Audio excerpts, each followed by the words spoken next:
Turning now to a very special guest. Darren Star is the creative force behind some of the most iconic shows on TV, both reflecting and influencing the broader culture, creating massive hits for decades. Beverly Hills, 90210, Melrose Place, and the revolutionary Emmy Award-winning HBO series, Sex and the City.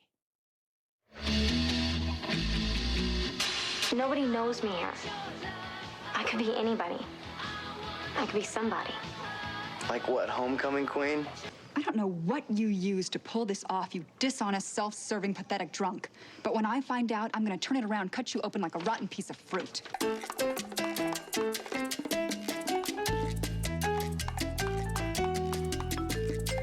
been dating since I was 15. I'm exhausted. Where is he? Oh, the music just got me going. But Darren Star is far from being finished. He's also the creator of the binge-worthy hit Netflix show, Emily in Paris. The third season is out now. My entire life, I've been practical, and I make one romantic decision and it bit me in the ass. Wait, are you talking about work or Gabrielle? No, we are not talking about Gabrielle. Oh, no. Ever. No. Paris was the romantic decision. The legendary Darren Star joins me now. Darren, GQ is describing Emily in Paris as insanely popular. The new season is trending at the top of Netflix's charts. No spoilers here for our viewers that haven't tuned in for season 3, but share with our viewers why this series is just so compelling to watch. You know, I think it's got, first of all, a fantastic cast, a super appealing lead with Lily Collins, and it's set in Paris. And I think people just love watching that city on screen. So take a quick listen. Here's former NFL star Peyton Manning on NSL's Weekend Update, talking about how he missed football games because he was watching Emily in Paris. You didn't watch any of the games? Well, I planned to, but I had an hour to kill before the first game, and just for fun, I put on the first episode of Emily in Paris Season 2. And I watched the entire season straight through. Oh my God, Colin. This show has everything. Romance, adventure, sensuality, culture, a fresh take on feminism, finally.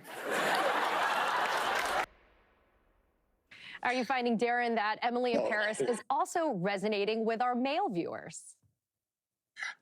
It's great to hear. I mean, I love hearing when, I hear that guys watch the show and that they watch it on their own. And it doesn't surprise me. I mean, it's a fun, entertaining show for everyone. I love the GQ story, talking about the fact that there are a lot of men watching Emily in Paris, and they're not ashamed to say it. So, Darren, you have a knack for elevating powerful women and powerful female characters.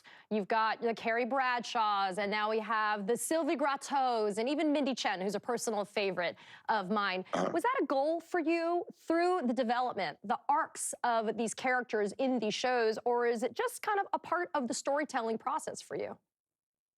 I think that I'm just drawn to telling stories about female characters because as a writer, I just love writing women, the way they express themselves, the way they're so open about their emotions and their feelings. And I just find them, I can also just really identify with their struggles. And I love writing these sort of strong female characters. I love working with all these terrific actresses. And, it's not something that I really, I don't really think about them as being so separate from men. I think about all the same drives that men are going to have in terms of ambition and career and happiness. I sort of ascribe those same feelings towards the female characters I write. So, Darren, you have had a long and storied career. It continues. I know that you've had a part in Melrose Place, Sex and the City, 90210, Emily in Paris. I mean, the list goes on and on. They're all your babies. But can you pick a favorite? Is that possible? No. And there's so many others that didn't become those sort of big iconic hits. Younger was a show that I absolutely loved that was on for 7 seasons, starring Sutton Foster and Hilary Duff. I still encourage people to find. It's on Hulu. It's on Paramount Plus. And No, I love them all. I feel like whenever you're making a show, you've got to like love it as much as any show you've ever done before. So, Darren, in addition to all of the shows that we've talked about, you kind of also have focused on cities. We've got California and the storied cities of LA, for example, Beverly Hills. We've got New York, and now we have Paris. Are you kind of expanding the reach and broadening your horizons in terms of trying to bring your viewers geographically to look at it? I mean, it is what do they say? I don't speak French, but it's a chanson d'amour, a love song to Paris. When I look at Emily in Paris and I see all of the cinematography there, it's beautiful. So are you trying to invite viewers into what it's like to be in the French culture? Yeah, definitely. That is part of the show. That's part of why I love doing the show is to sort of, I guess, express how much I love the city that I always have since I discovered it when I was sort of 19, backpacking around Europe, and would go back as often as I could and sort of imagine myself what it would be like to live there. Not easy.